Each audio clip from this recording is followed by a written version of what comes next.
Hey, this is Philip Wiley. I've got some networking and personal branding advice to share based on some of my experiences. So, starting last year at my DEF CON 940 meeting, I did a talk on networking and personal branding.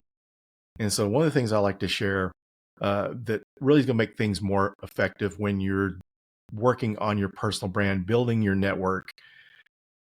You may have, a lot of us may have like stronger social media presence. I know a lot of people have a lot of Twitter followers, now X, LinkedIn, a lot of LinkedIn followers, but don't have very many followers on some of the other platforms. Some cases they don't have very many, they're not really getting out doing the in-person thing. So what I'm kind of wanting to share with you today is diversify your options for networking. Don't just rely on social media. Don't just rely on in person. Use those. They work together in a synergistic fashion.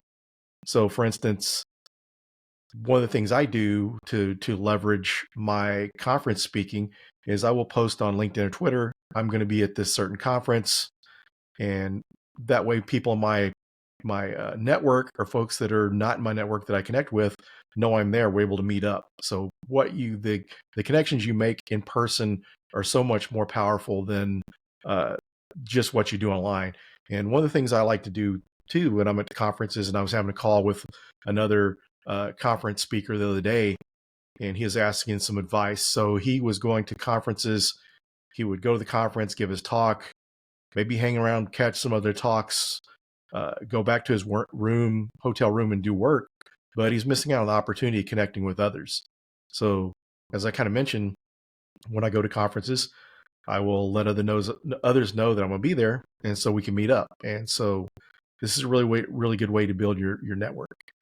And one of the key thoughts of this video is diversity. So, one of the things I've done for many years is attended mainly like B-Sides conferences, DEF CON conferences, some that are more heavy practitioner, more hacker, offensive security oriented. These have been more interesting. So one of the things I've been trying to do, and it's been helping, is to get more involved with other groups that I normally don't attend. So if you're someone that mainly attends ISACA, IC squared, ISSA, different CISO type of meetups, then I really recommend you find some more practitioner meetups like your local OWASP groups, your DEF CON groups, Hackers Association. Dallas and Austin have Hackers Association meetings, as well as I believe in Pennsylvania, there's some there as well. So go to these other groups, find people the areas that you're not familiar with to build your audience. And so for me, I was doing some of that stuff, but recently in 2023, I had to get more plugged into the ISSA meetings, started speaking at the CISO XC conference we have here local to connect with some folks that are kind of outside of the typical that I speak with. And so that provides value. So these management types, they need, they're looking for advice and conversations on things more technical. And as practitioners, then you should go out and try to find out more of what management's doing, what management wants, make those connections.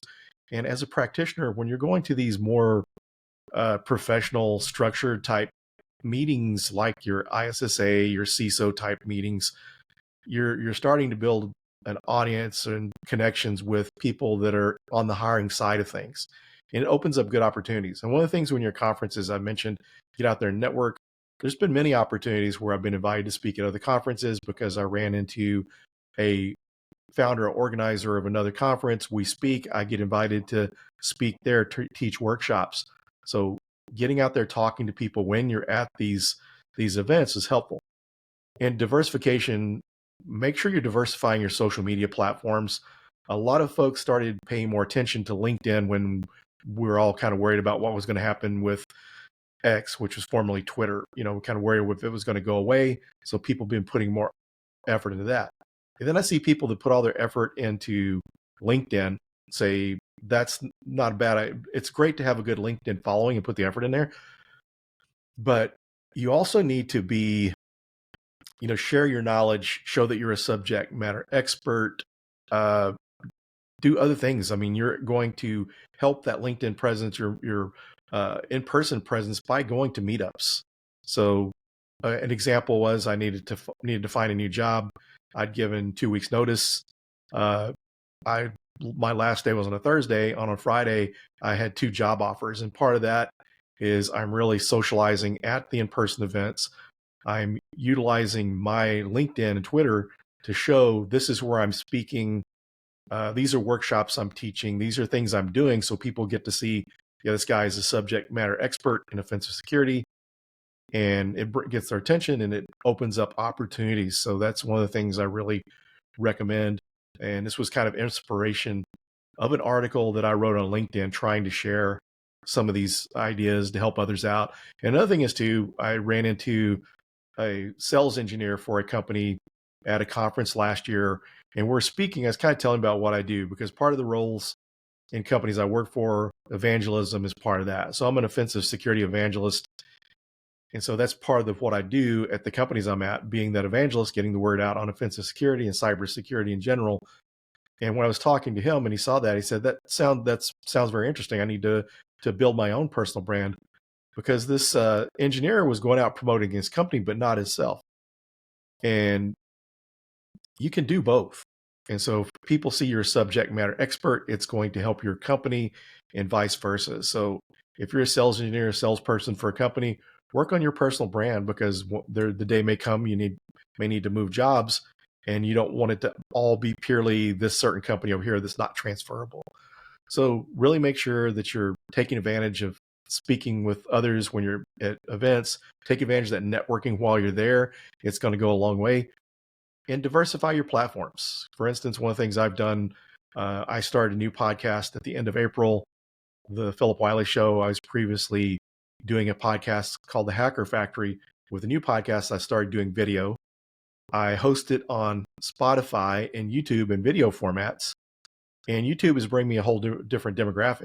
When I was doing the other podcast, it was purely audio, and it only picked up a specific demographic. With YouTube, I'm picking up a new younger demographic.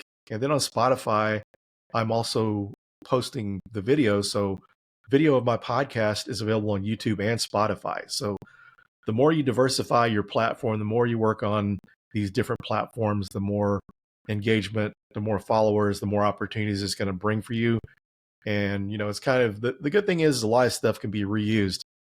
YouTube content can be reused on Instagram or TikTok. So take that. So you don't have to recreate this content. Sometimes you have to modify it to work on other platforms. But these are some of the things I'm kind of doing. I'm kind of learning. It's a learning process. It's just interesting going to a YouTube platform and seeing that I've got so many more followers and subscribers to my podcast and views compared to the audio only platforms. So I hope this is helpful, and I'll be bringing some more tips to you in the future.